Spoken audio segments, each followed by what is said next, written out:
नमस्कार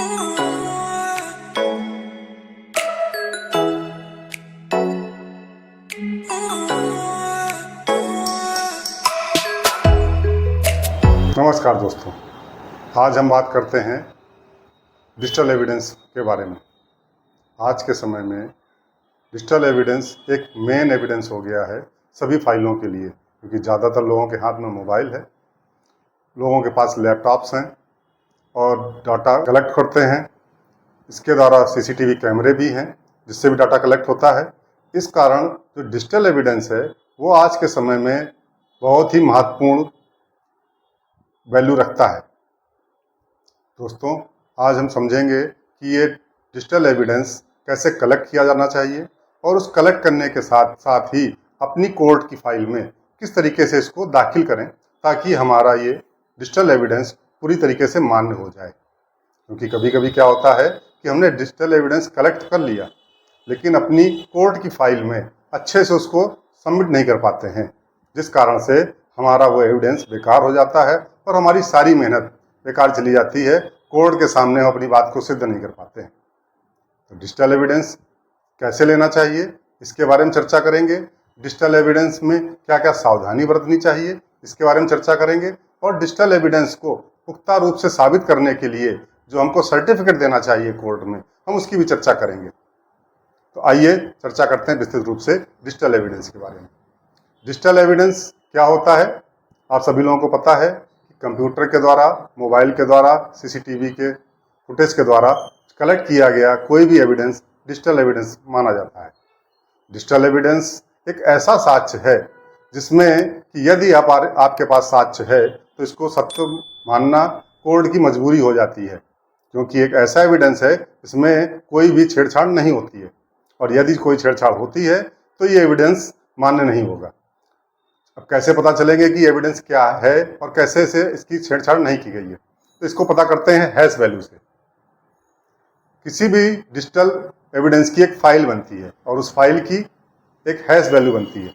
जैसे आपने कोई भी ऑडियो लिया या वीडियो लिया या सीसीटीवी कैमरेज की फुटेज ली, तो उसकी आप अपनी फाइल जब उसको अपने फोल्डर पर लेते हैं तो उस फाइल की एक हैश वैल्यू तैयार होती है। वो हैश वैल्यू क्या होती है, वो एज ए फिंगरप्रिंट होती है। जैसे हम लोगों के फिंगरप्रिंट्स होते हैं, हर व्यक्ति के फिंगरप्रिंट्स अलग अलग होते हैं, ऐसे ही हर फाइल की फिंगरप्रिंट्स जो हैं अलग अलग होंगे। उनको हम कंप्यूटर की भाषा में हैश वैल्यू बोलते हैं। और ये हैश वैल्यू कभी भी एक जैसी नहीं हो सकती है। जब भी कोई फाइल लेते हैं और उसको एविडेंस के रूप में दाखिल करते हैं तो उसकी हैश वैल्यू जरूर निकालनी चाहिए। हैश वैल्यू क्या होती है, एक 64 अंकों का एक सीरीज होती है जो 1 2 3 के फॉर्म में और ABCD के फॉर्म में लिखा जाता है और ये उसकी यूनिक नंबर होता है। अब हैश वैल्यू आप कैसे निकाल सकते हैं, इसके लिए आप किसी भी कंप्यूटर एक्सपर्ट के पास जा सकते हैं या खुद ही प्रयास करके हैश वैल्यू निकालने के कई तरीके आपको YouTube वगैरह में मिल सकते हैं, जिससे आप अपनी हैश वैल्यू निकाल सकते हैं। अब आपको ध्यान क्या रखना है कि हैश वैल्यू चेंज नहीं होनी चाहिए। यदि आपने अपनी फाइल में आपका जो वीडियो है या ऑडियो है या कोई फोटो है, उसमें अगर आपने कोई जरा सा डॉट भी लगाया या जरा सा भी चेंजमेंट करने का प्रयास किया तो आपकी हैश वैल्यू चेंज हो जाएगी। और ये हैश वैल्यू अगर चेंज हो गई तो आपकी ओरिजिनल फाइल अलग मानी जाएगी और ये जो आपका डिजिटल एविडेंस जो चेंज वाला है अलग माना जाएगा। अगर आपने जरा सा भी कोई चेंजमेंट कर फाइल को अपनी कोर्ट की फाइल में दाखिल किया तो वो एविडेंस माना नहीं जाएगा। जैसे कि हमारे साथी लोग, बहुत से लोग ये करते हैं कि अपने क्लाइंट से कहते हैं कि आपके पास जो भी डिजिटल एविडेंस है आप मेरे को व्हाट्सअप कर दीजिए, मैं व्हाट्सअप से उसको डाउनलोड कर लूँगा और इसके बाद कोर्ट में फाइल में दाखिल कर दूँगा। लेकिन दोस्तों, ऐसा नहीं करना चाहिए, क्योंकि इस तरीके से करने से क्या होता है कि वो फाइल कंप्रेस्ड हो जाती है और जब फाइल कंप्रेस्ड हो जाती है तो उसका हैश वैल्यू चेंज हो जाती है। हैश वैल्यू चेंज होने से आपका जो प्राइमरी एविडेंस था और जो आपने कोर्ट में दाखिल किया, इन दोनों की हैश वैल्यू अलग अलग होगी। यदि सामने वाले अधिवक्ता ने आपसे ओरिजिनल डिवाइस की डिमांड करी, क्योंकि जो आज का भारतीय साक्ष्य अधिनियम है इसमें धारा 45 में आपसे द्वारा दिया गया जो एविडेंस है उसके लिए ओरिजिनल एविडेंस की मांग कर सकते हैं वो। इसलिए अगर उन्होंने ओरिजिनल डॉक्यूमेंट्स की मांग की या ओरिजिनल डिवाइस की मांग की और उसकी हैश वैल्यू निकाली गई और आपने जो दाखिल की है उसकी हैश वैल्यू भिन्न हुई तो आपका एविडेंस बेकार माना जाएगा। अब हम बात करते हैं कि यदि मान लेते हैं कि सामने वाले व्यक्ति ने कोई डिजिटल एविडेंस दिया है और आप उसको कैसे चेक करेंगे।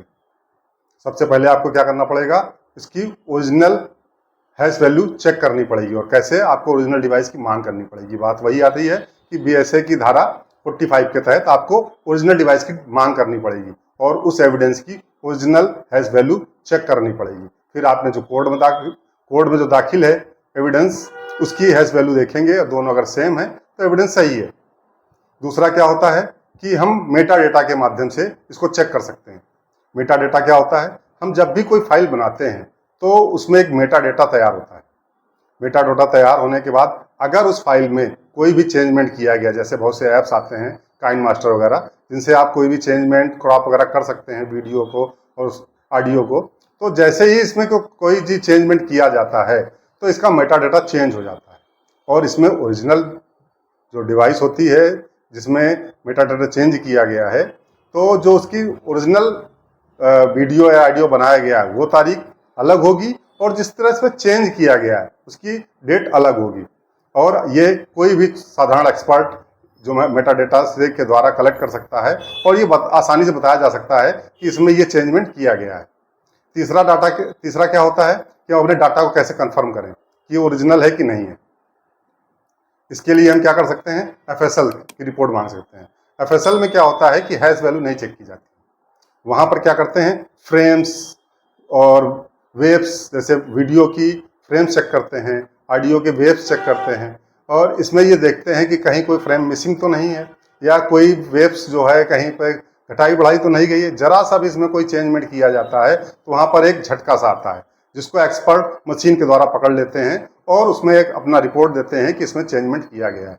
तो 3 तरीके होते हैं इसमें आप डिजिटल एविडेंस को चैलेंज कर सकते हैं या उसके बारे में जानकारी करके अपनी बात को पुख्ता रूप से रख सकते हैं और अपने क्लाइंट को बचा सकते हैं, जिससे आपके क्लाइंट का जीवन सुरक्षित रह सकता है और झूठे आरोपों से आप उसको बचा सकते हैं। क्योंकि आजकल बहुत ही झूठे आरोप लगाए जा रहे हैं और डिजिटल एविडेंस भी तैयार किए जाते हैं गलत तरीके से। अब हम बात करते हैं डिजिटल एविडेंस आपने निकाल लिया, तैयार कर लिया, अब कोर्ट की फाइल में दाखिल करना है। कोर्ट की फाइल में दाखिल करने के लिए आपको डिजिटल एविडेंस के लिए भारतीय साक्ष्य अधिनियम की धारा 63 का एक सर्टिफिकेट देना पड़ता है। जो पहले की एविडेंस एक्ट था उसमें 65A का सर्टिफिकेट था और जो आज भारतीय साक्ष्य अधिनियम है उसमें 63 का एक सर्टिफिकेट देना पड़ता है। इस सर्टिफिकेट में क्या होता है इसके बारे में बताता हूँ मैं कि आप अगर इस कोर्ट में दाखिल करना है तो उस कोर्ट का नाम लिखते हैं और उसमें जिस व्यक्ति के द्वारा ये एविडेंस लिया गया है, जैसे मान लीजिए जिसके पास ओरिजिनल डिवाइस है वो फर्स्ट पार्टी है। इसमें 2 तरह के लोग हो सकते हैं, जिसके द्वारा खुद लिया गया है तो वो फर्स्ट पार्टी है। अगर किसी तीसरे के माध्यम से ये कलेक्ट किया गया है, जैसे मान लीजिए सीसीटीवी फुटेज लगा हुआ है रोड पर किसी के मकान पर और घटना हुई आपके साथ हुई, लेकिन आपके पास कैमरा तो नहीं है, कैमरे का एक्सेस थर्ड पार्टी के पास है, तो ये थर्ड पार्टी के माध्यम से सर्टिफिकेट दिया जाएगा, आपके माध्यम से नहीं दिया जाएगा। हमेशा सर्टिफिकेट उसके पास से दिया जाएगा जिसके पास एविडेंस कलेक्ट हुआ है। तो आपको 2 प्रकार से इसमें सर्टिफिकेट दे सकते हैं। एक तो जब आपके पास साक्ष्य स्वयं हो, आपके खुद के मोबाइल से, आपके पीसी पे या आपके सीसीटीवी पे, या किसी थर्ड पार्टी के पास है तो थर्ड पार्टी के द्वारा एविडेंस दिया जा रहा है तो सर्टिफिकेट उसको थर्ड पार्टी को देना पड़ेगा। आपको जब स्वयं के द्वारा दे रहे हैं तो आपको सबसे पहले अपना नाम, पता और ये सब बताना पड़ेगा। इसमें आपको बताना पड़ेगा कि फला दिन पर फला टाइम पर मैंने अपनी इस डिवाइस से एक जो है वीडियो ऑडियो जो कुछ भी है आपने कलेक्ट किया है और ये मेरा मोबाइल नंबर है, इसका EMI नंबर ये है, ये मेरा मॉडल है इस मोबाइल का और ये अच्छी हालत में है और जिस समय इसको एविडेंस कलेक्ट किया गया है ये मेरे पोजीशन पे था और अच्छी तरीके से काम कर रहा था। और आपको एक ये भी बात बोलनी पड़ेगी कि मैंने इसमें कोई छेड़छाड़ नहीं की गई है, मेरे द्वारा कोई छेड़छाड़ नहीं की गई है और जैसा एविडेंस कलेक्ट किया गया था हूबहू उसी हैश वैल्यू के साथ मैं आप कोर्ट में दाखिल कर रहा हूँ। और इसमें कोर्ट के साथ ये भी बोलना पड़ेगा कि ये मैं शपथ अपने एविडेंस को दाखिल कर रहा हूँ ताकि हमारा साक्ष्य के रूप में ग्राह्य हो सके। इस तरीके से आपको सर्टिफिकेट देना पड़ेगा और जब सर्टिफिकेट आप देंगे तभी आपका डिजिटल एविडेंस आपकी फाइल के लिए मान्य होगा।